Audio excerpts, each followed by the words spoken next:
Jesus na aking kapatid, sa lupa nami bumalik. Iyong mukha'y ibang-iba, hindi kita nakikilala. Tulutan mong aking mata, mamulat sa katotohanan. Ikaw poon makikilala sa taong mapagkumbaba.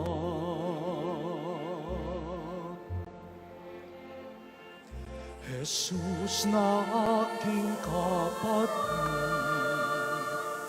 putigin man ang iyong sakit, punit-punit ang iyong damit, nawa ika'y mapasa akin. Tulutan mong aking mata, mamulat sa katotohanan. Ikaw poon makikilala sa taong mapagkumbaba.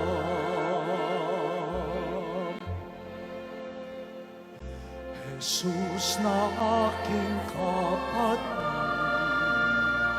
sa bukid ka nagtatanim, o sa palengke rin naman, ikaw ay naghahanap buhay. Tulutan mong aking mata, mamulat sa katotohanan. Ikaw poon makikilala, ikaw poon makikilala, ikaw poon makikilala sa taong mapagkumbaba.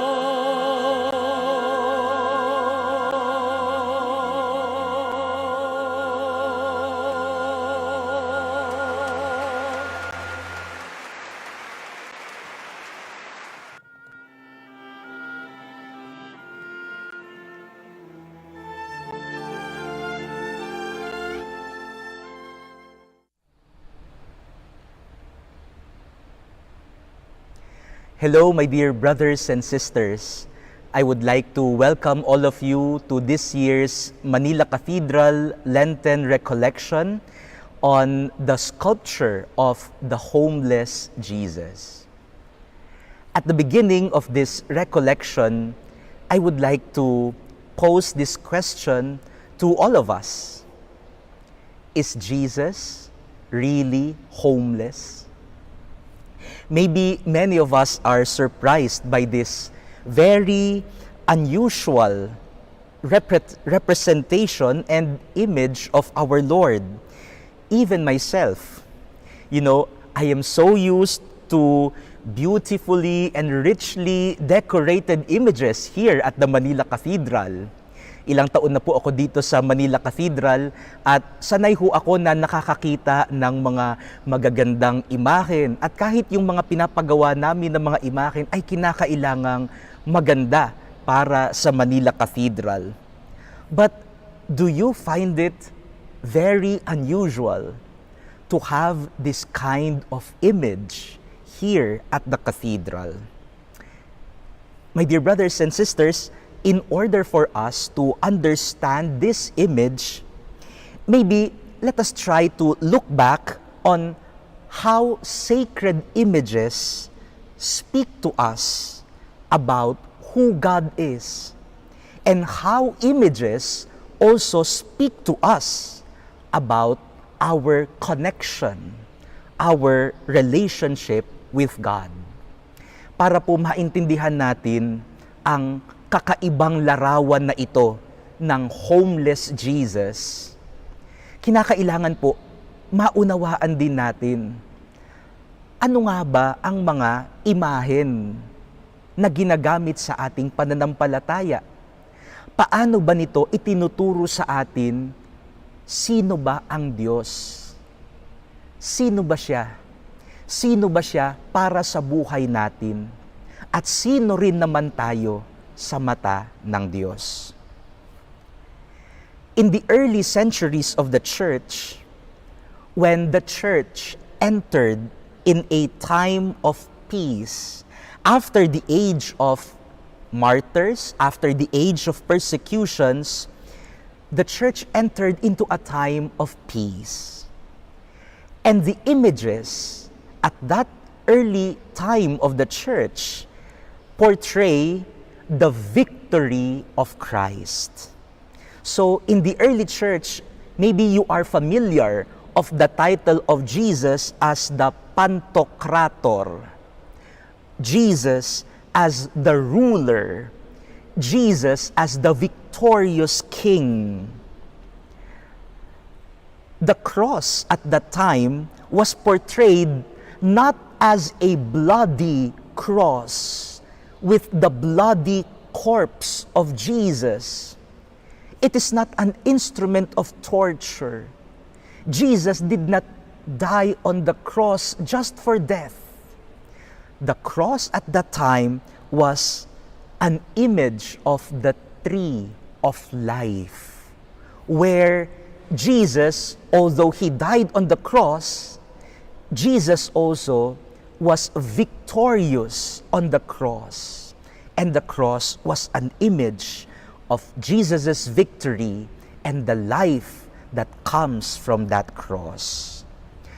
The martyrs were not just looked upon as victims. They are portrayed as victors. The images of martyrs at that time were not images filled with blood, filled with wounds, carrying their instruments of torture. Martyrs were looked as victorious in the Lord. They were carrying palm branches. They are dressed in white. They are remembered not as victims of persecution. They are remembered as victorious in their suffering, victorious in Jesus.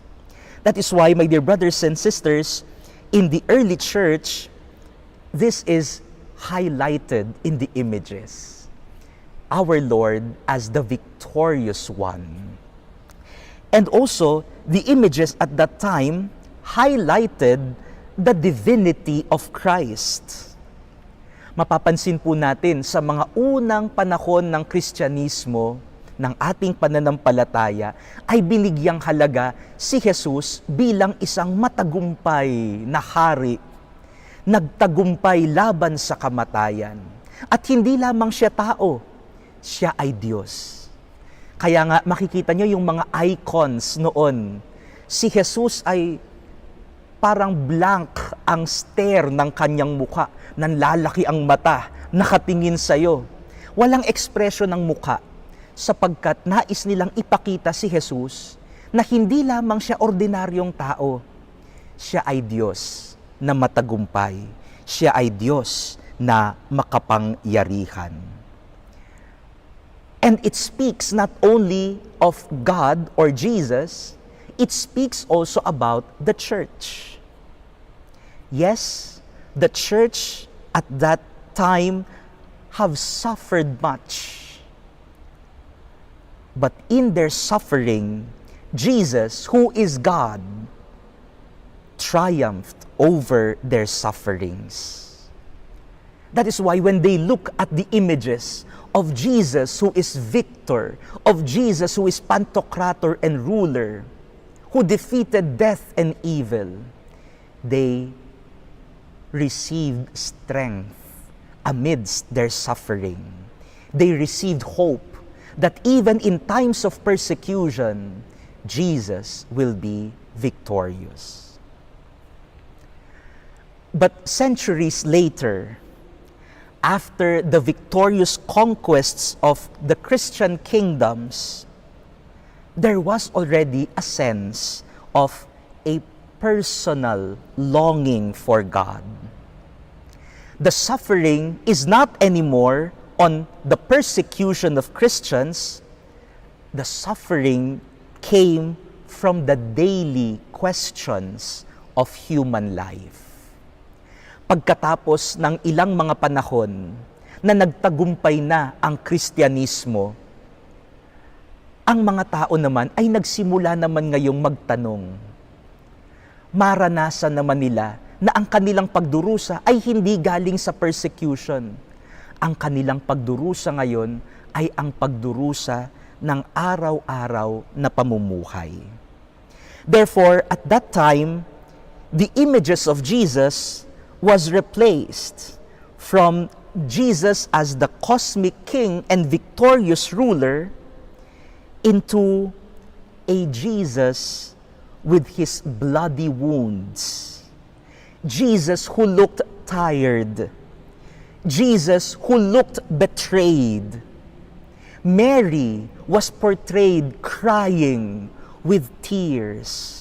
Martyrs carrying their instruments of their martyrdom, the instruments of their death, telling the people that yes, Jesus is God, but He is also man like us. And He understands us. He accompanies us in our daily struggles, our daily woundedness, our daily tears, because as a human being, Jesus also experienced them. Therefore, the realistic human-like images of Jesus speak of us, speak of His humanity, and speak of His solidarity with us. Ang mga larawan ni Jesus ay hindi lamang ngayon nagpapakita ng Kanyang pagiging Diyos, ng Kanyang pagtatagumpay, kundi ang mga imahe ni Jesus ay nagsasalita rin tungkol sa Kanyang pagiging tao. Nakaisa niya tayo sa araw-araw na pinagdaraanan ng mga tao. In every moment of history, images speak of who Jesus is and who He is to us and who we are to Him.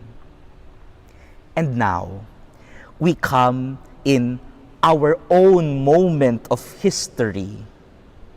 Our moment in history where, according to Pope Francis, there is a throwaway culture, where the poor and the voiceless are disregarded, where the poor bear the brunt of war, of corruption, of indifference, where development happens only for the few and at the cost of the weak and the poor. I think, my dear brothers and sisters, this image of the homeless Jesus can speak to us about our present moment in history. Who is Jesus at this moment of our history? And when you look at this image, who is Jesus for you? Where is Jesus for you?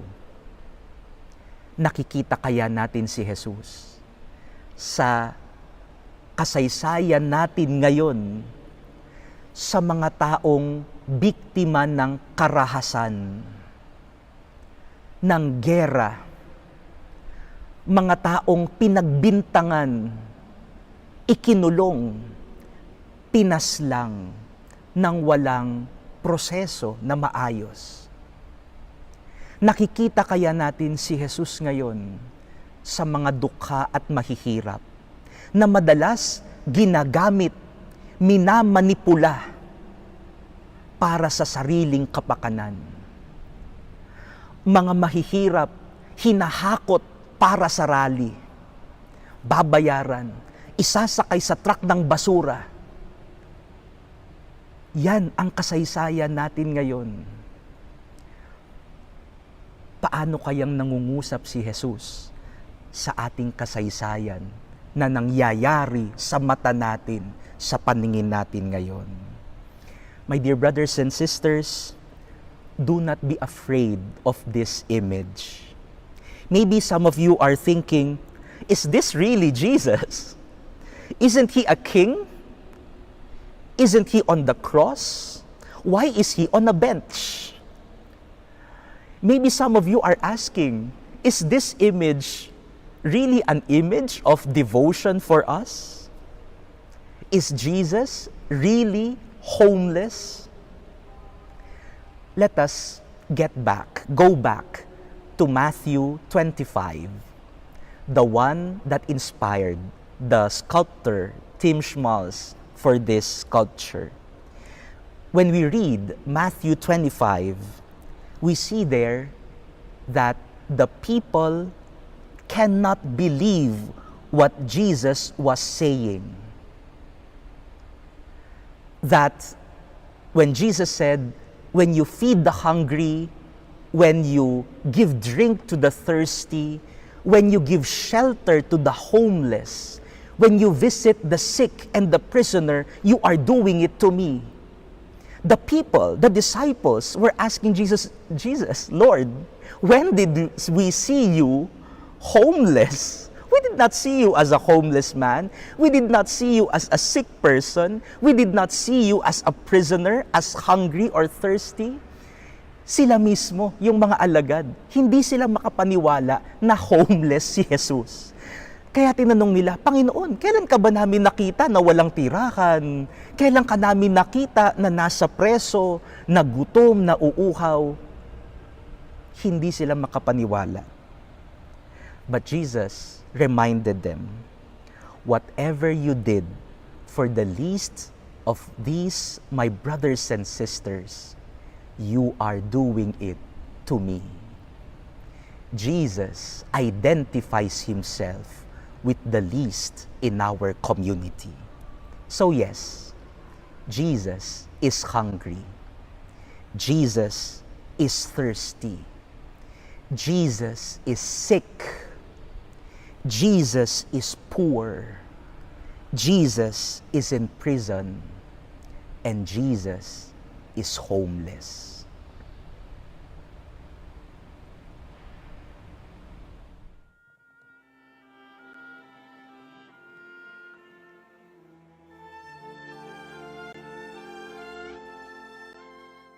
We now come to the second segment of the Homeless Jesus Manila Cathedral Lenten Recollection in collaboration with Dominus Est. I'm Margaux, Salcedo, its editor-in-chief, and we are honored to have with us for this segment no less than the sculptor of the Homeless Jesus image himself, joining us all the way from Canada, Mr. Timothy Schmalz. Mr. Tim Schmalz is widely known as a religious sculptor, and his works have been commissioned by the Vatican, and he has been recognized by Pope Francis himself. Mr. Tim, welcome. Hello. Thank you for having me on your show. First of all, since this is a Lenten recollection, I think this shouldn't be as much an interview as it is a spiritual conversation. And I would just like to explore, as we are inspired by your image of the homeless Jesus, we would like to explore your personal inspiration behind it. So before we start, maybe we could just lay the groundwork first by, if you could tell all of us about this sculpture and what inspired you to create it. Yes, well, I've been a Catholic sculptor for 30 years, and I have done hundreds of faces of Jesus, and I spent my whole life sculpting representations of the Bible. And one of the fascinating things about after 30 years of sculpting and doing art of Jesus, you become deeper and deeper and deeper in wanting to get more and more and more out of each sculpture, each piece of artwork you do. And how you do that is by stripping off the excess and getting right to the hardcore. And I achieved that with this sculpture, I believe, by going right to the text of the Gospels, by taking Matthew 25 and visually translating it. Now, if you look at the sculpture, it's a representation of Jesus as a homeless person. Oftentimes we see Jesus more or less Christ the King with beautiful robes or a beautiful body. And that's what we're used to seeing. We go to a church, we go to a cathedral, and we identify Jesus with the body, the muscles, the perfection, the crown, the halo. And oftentimes that is beautiful and wonderful. But there's also the other Jesus, the Jesus that he describes of himself. And in Matthew 25, it is a beautiful passage where people are questioned, or people ask, when did we help you when you were hungry? When did we clothe you when you were naked? When did we visit you in prison?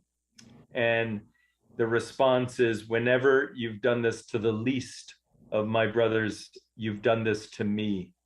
And so what is fascinating about that passage is he makes a direct connection towards himself and the marginalized in the world. It's not, he didn't say it's nice if you help the poor, it's nice if you visit the sick, it's a good thing to do. No, he said that when you're doing that to me. It's so direct and so powerful. It's very interesting how you laid it out as a sleeping homeless man. Usually, when we see images of Christ, we are moved to, at least Filipino Catholics. I don't know how it is in Canada, but or maybe for many Catholics worldwide, your tendency is to go towards the image and maybe touch it or venerate the image. But it's almost as if it's a real person that you can sit down beside and talk to and maybe even have a beer with. Your homeless Jesus is there a kind of personality of Jesus Christ or angle of him that you would like to evoke through this image? Well, that's interesting that you said that, because when I was sculpting it, I was working on the bottom part, and it was a piece of wood that I was sitting on, and I was very close. And as the sculpture became more and more realistic, I said to myself, this is the closest I've ever got to a homeless person. And I'm sitting right near the feet. And then I thought, well, I'm going to make the bench a little bit longer so someone can actually sit on the bench near the feet. And that was something that I experienced creating it, the feeling of being so close to someone that was homeless. And I thought, if I could add a little bit of space so someone can really sit there, that might make the sculpture much more powerful. It can kind of be intimidating seeing the perfect sculpture, whether it be a perfect sculpture of Mary or a perfect sculpture of Jesus. This sculpture, in a sense, is easier for people to look at. I think because oftentimes they see homeless people that look exactly like my sculpture. And so when one approaches the piece, oftentimes they don't even realize it's a sculpture. They sometimes think it's a real person. And some people have said, Tim, you're such a great sculptor. People confuse your sculpture with a real person. And I have to be humble and I say, well, it is a sleeping person, and a sleeping person and a sculpture in bronze, they both don't move. So I had that advantage But the great thing is that for a moment, one thinks it's a real person. And only when you get closer up to it do you realize it's a sculpture. And then only when you get really close to it do you realize it's Jesus with the wounds in the feet. As the time I was sculpting it, I had the face more visible. And then I thought, no, I'm going to cover the face up, because if I cover up the face, two things happen. One, you can put in your own imagination the face of someone that you know of, or two, you can put in the face of Jesus that's in your heart. Oftentimes, we have a personal relationship with Christ, and to try to paint or sculpt exactly what everyone feels for themselves of God is difficult. So I kind of took the easy way out, and I let the people do the work by filling in with their imagination. The great thing about it is it conforms very much with the text of Matthew 25. There is that ambiguity. When did we help you? When did we feed you? When did we visit you? And then there's that punch where only later does it come, almost like a play, almost like theater. It's revealed that, oh, whenever you've done that to the least of my brothers, you've done that to me. So like the text where there's a confusion, and then the revelation that it is Jesus, the sculpture does the same, just from how kind of secret the representation of Jesus is. It's only on the feet that the piercing of being on the cross reveals that it's Jesus. It also very much resonates with a song that our former Archbishop of Manila and now Prefect of the Congregation for the Evangelization of Peoples, Cardinal Tagle, he's now based at the Vatican. He had written a song entitled Jesus na aking kapatid, Jesus my brother. And the lyrics kind of just enumerate the different kinds of people that you see. A street person with tattered clothes, someone in the market, a farmer, and you see these people, and it's almost like, you're Jesus, I don't recognize you anymore, but kind of also saying, please let us recognize Christ in these people. And that's exactly what your homeless Jesus, I think, seeks to express, isn't it? Mm-hmm. Mm-hmm. I live out in a small town out in the country. And so when I go into a city, everything is crazy and I'm aware of it. I'm nervous and everything like that. I hate driving in the city. I can't believe people live in cities. But but when you're a country person and then you go in, it's like, whoa. But one thing you totally notice is the homeless people, and you notice them and they are there. And at that specific time, it was like 3 months since I was in any big city. I was just in my quiet studio, and I go right in the heart of this huge city, and I look over and I see in the middle of the day a human form totally covered with a sleeping blanket, a blanket. And so I didn't know if it was a male or a female. All I saw was this human form suggested by this blanket.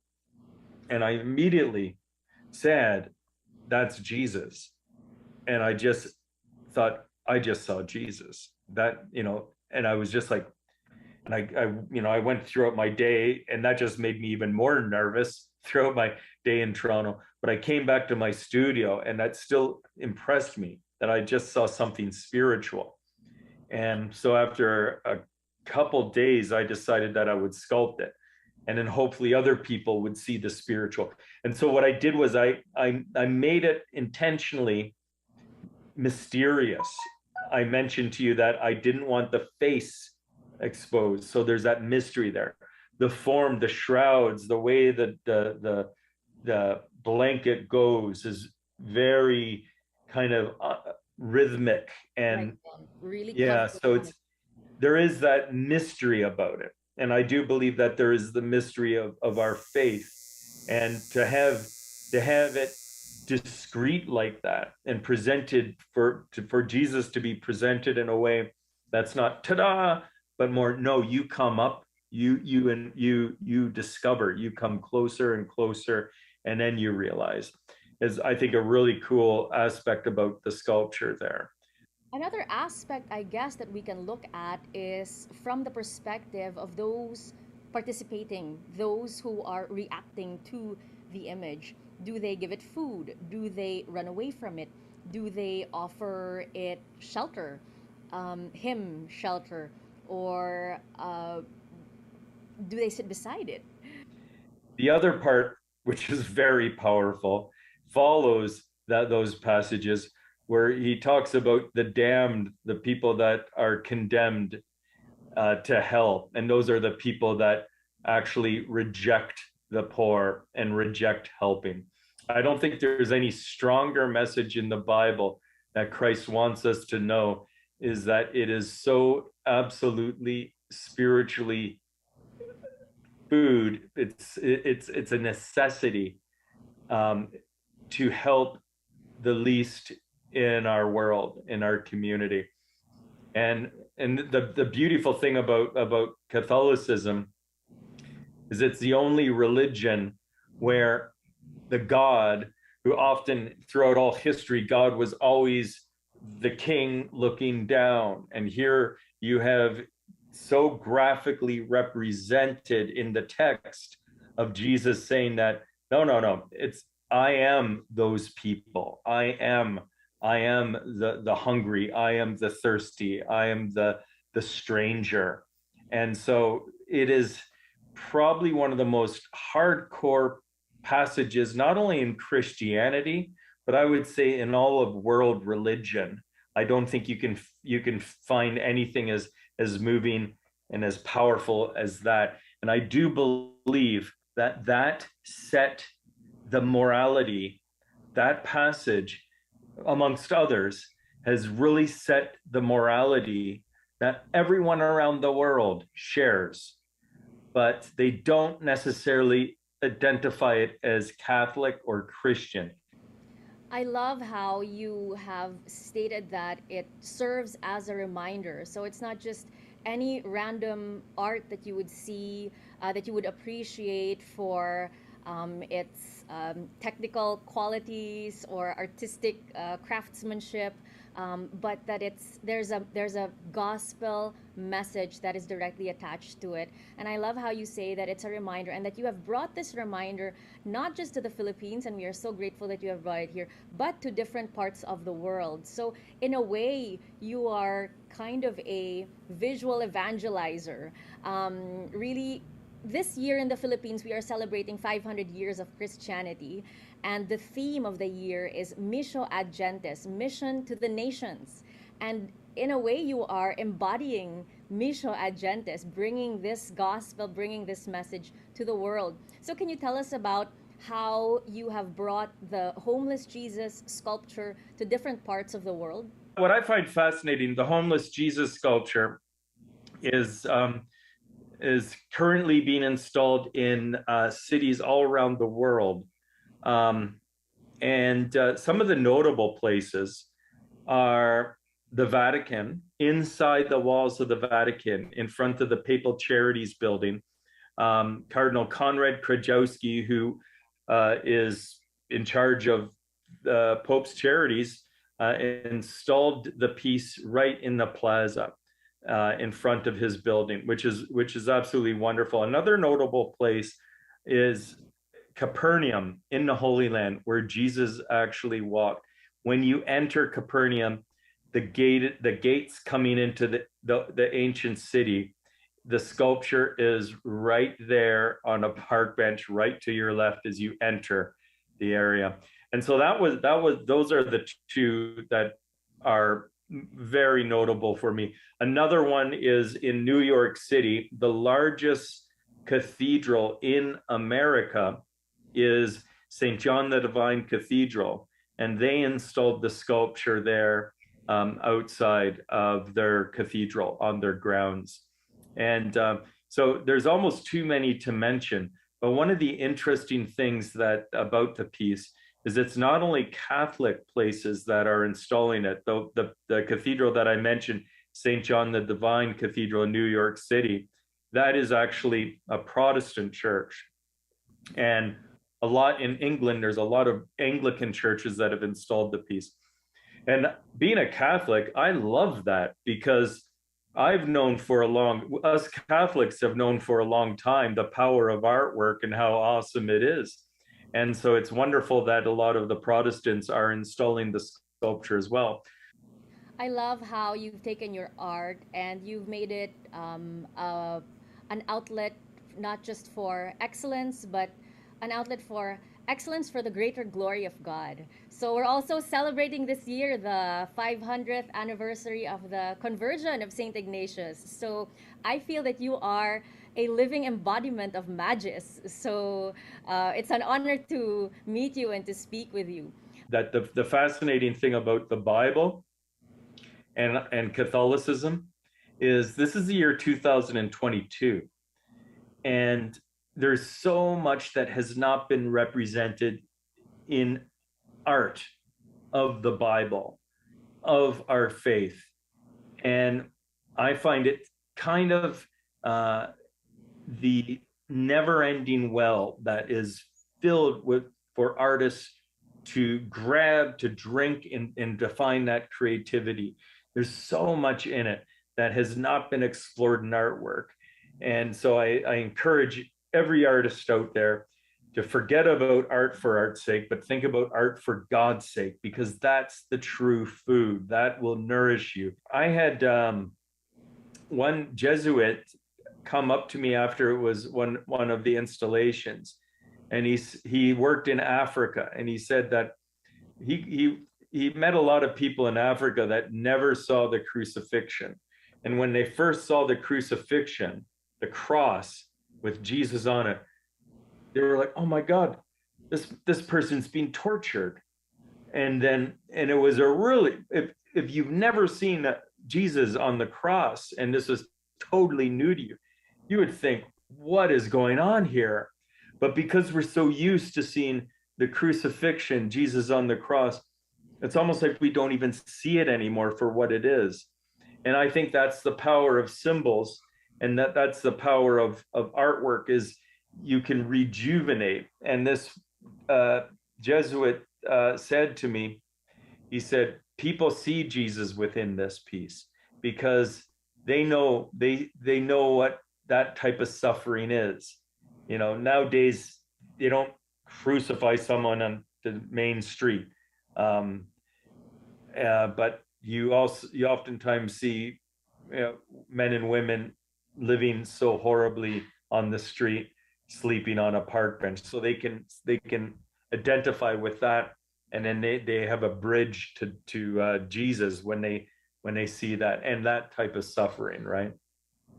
It also resonates very much with the latest encyclical of Pope Francis, Fratelli Tutti, Brothers All, where he talks about how we have to regard even the strangers on the street, and we have to stop and help them. I really think it's special, the ideas that he expresses. One of the things I love that he mentioned, he said that if you see a homeless person on the street and you are apprehensive about giving him some money because you think he might buy some alcohol with it, Drugs. who cares? He said, you know, he's from Argentina, right? He said, who cares? Let him buy some alcohol with it. It might be the best thing for him at that time. And I thought, oh, he's very, very clever. He knows what the world does.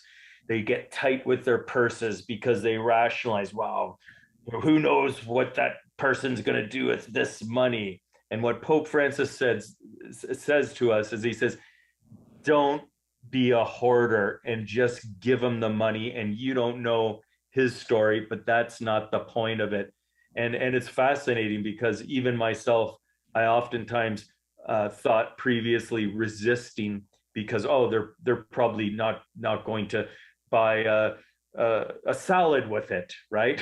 So I'm not going to give them the money, and that's the barriers we put up. This actually reminds me of the Lenten message of Pope Francis this 2022, which is that we should never get tired of doing good. We should never get tired of being active in charity, in spite of bitter disappointments, in spite of shattered dreams, in spite of poverty, that he says might cause us to become indifferent. We should never get tired of doing good. We should never get tired of doing active charity.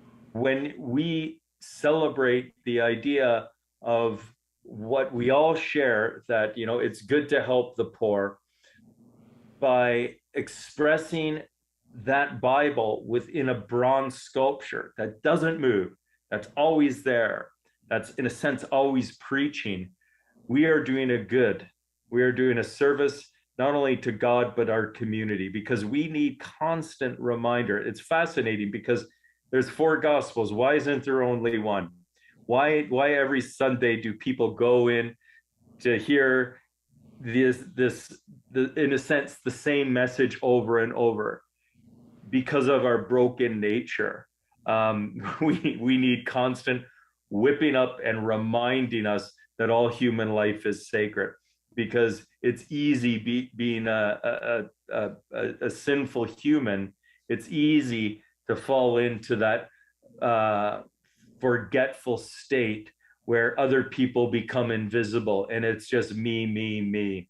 And oftentimes people living in a city, they can't help but do that because there's just so much people and there's so much busyness going on and there's so much poor people. And so they put blinders on. They start to go like this and they don't see anyone around and they keep to themselves. This sculpture is a reminder, a constant reminder that it's our spiritual duty to help the poor and also to see God within those poor. I think it's very important for us to reach out to the Filipinos all over the world who might be lonely. They might be in countries where Catholicism isn't practiced, or they might have had to leave their families to work as maybe a domestic helper or as an engineer abroad.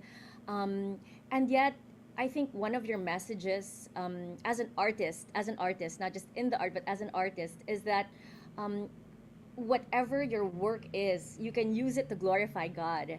And I've heard some testimonies and in our other shows, I've heard some of our migrants say that whether they're frontliners or whether they're household helpers or whether they're priests, whatever they do, they find a way to find God in what they do, to offer what they do. I remember one of the first sculptures I ever created for a church, I was 22 years old, was in Canada at Our Lady of Lourdes Church in Toronto, which is a Filipino church. It was absolutely an amazing historical church.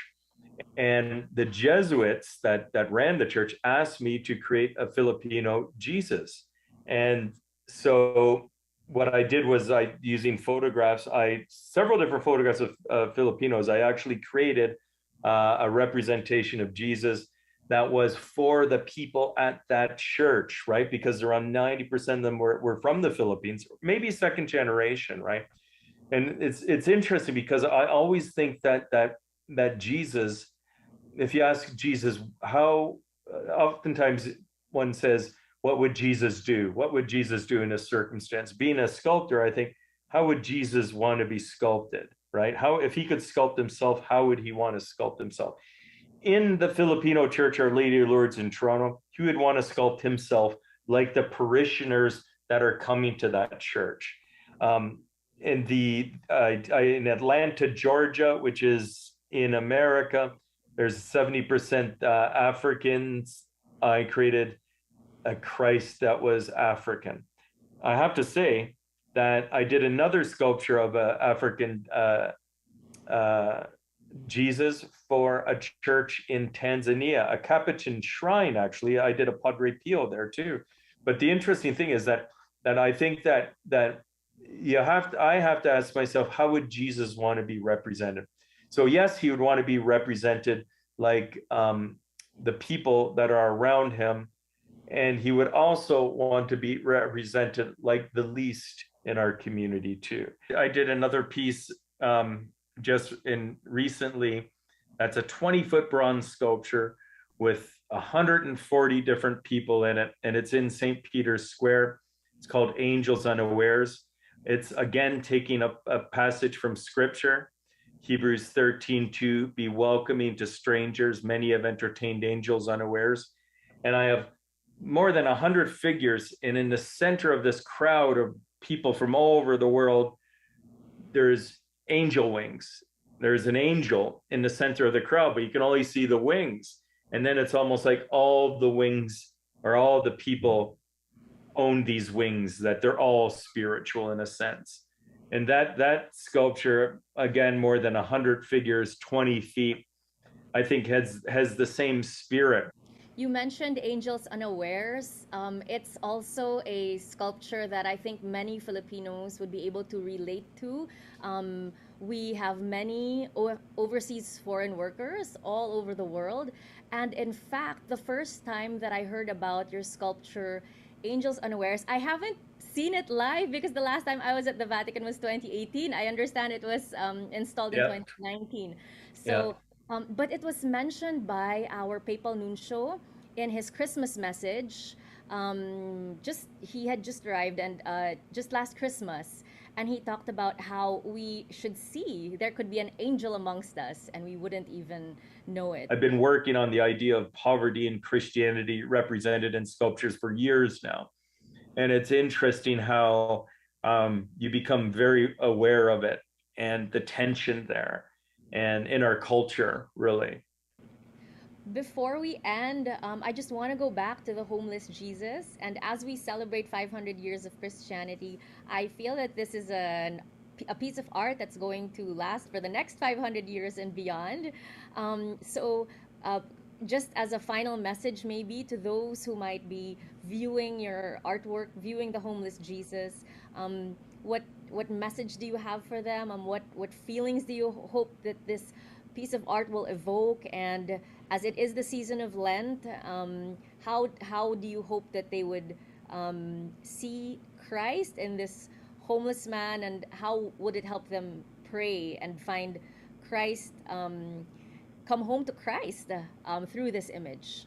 This is 500 years. And I think the special thing about this is that here, after 500 years, a new powerful representation of Jesus is being permanently installed in this sacred area. And I think that alone is something that is should be noted. And I guess what it shows is that Christianity is alive and kicking today. It just like the sculpture, it's spreading around the world, and there is that power. And I think that also when you look at the sculpture, it's distilled, it's hardcore.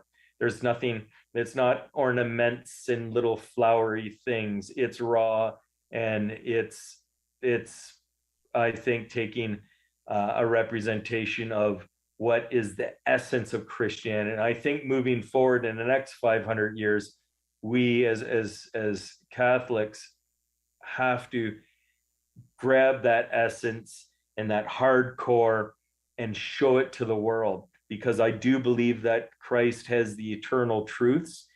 And if they're presented in a way that is absolutely authentic, we'll have more Christians in 500 years than we do today. I love it. Thank you so much, Mr. Timothy Schmalz. Thank you, Margaux. Thank you.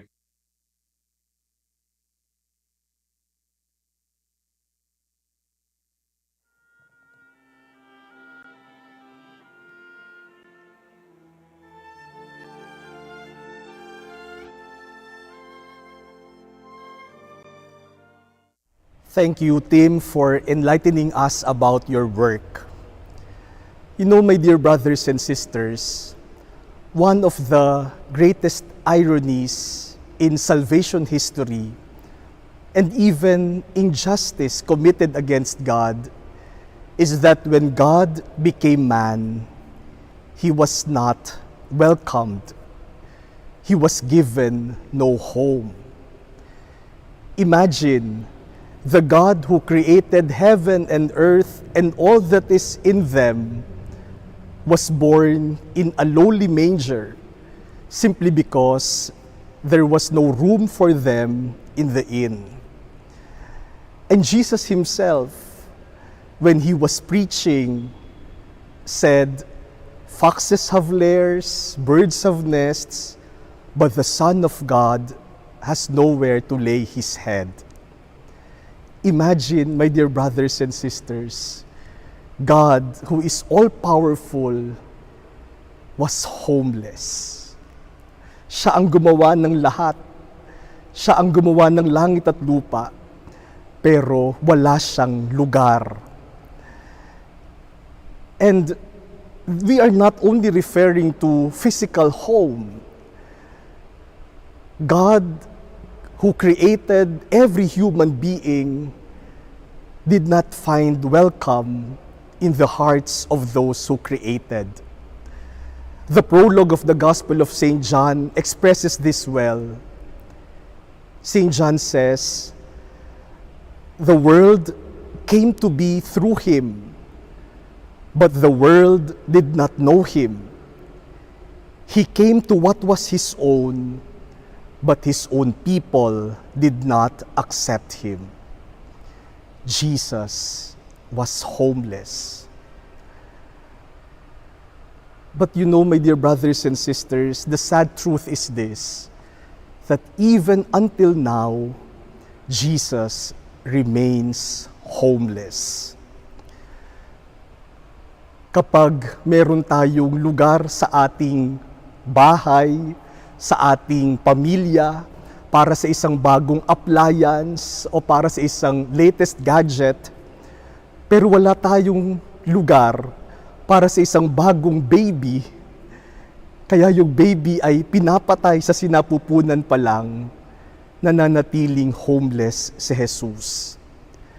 Kapag may pera tayo para sa ating luho, para sa ating bisyo, para sa pagsusugal, para sa pagsasabong, pero wala tayong pantulong para sa ating kapong nangangailangan at hindi man lamang tayo makapagbigay sa mga taong hirap na maitawid ang kanilang buhay, nananatiling homeless si Jesus.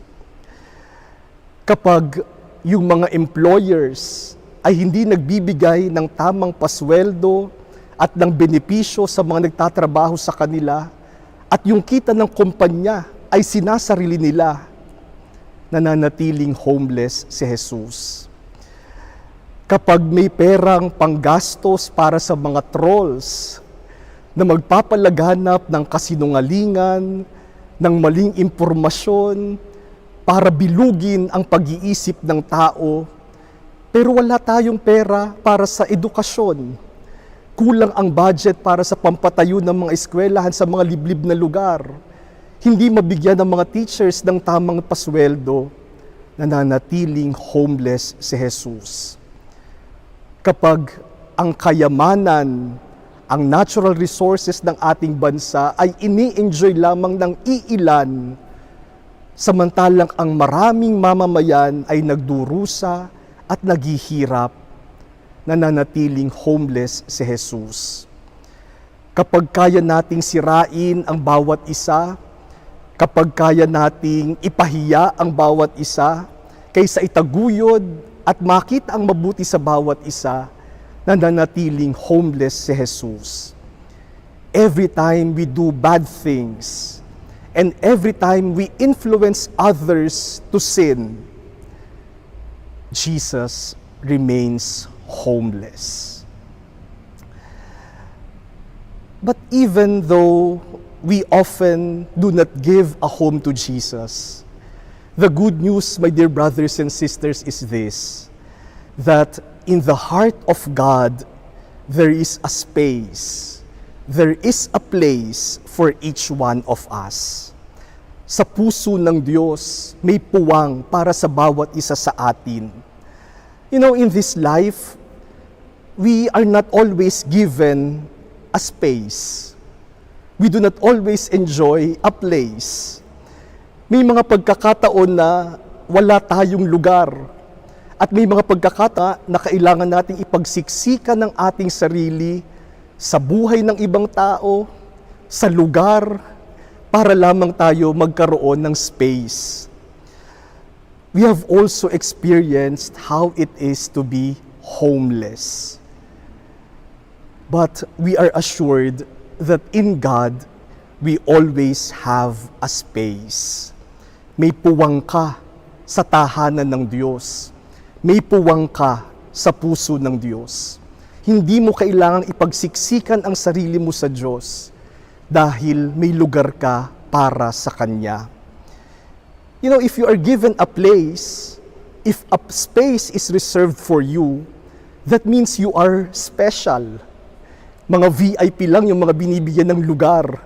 May reserved seats. Sa puso ng Diyos, may lugar na naka-reserve para sa atin, na para sa iyo lamang. That is why you are special to God. In God, we always have a home. In God, we will never be homeless. That is why, my dear brothers and sisters, let us not allow Jesus to remain homeless. Let us give Jesus a home in our hearts and in our lives.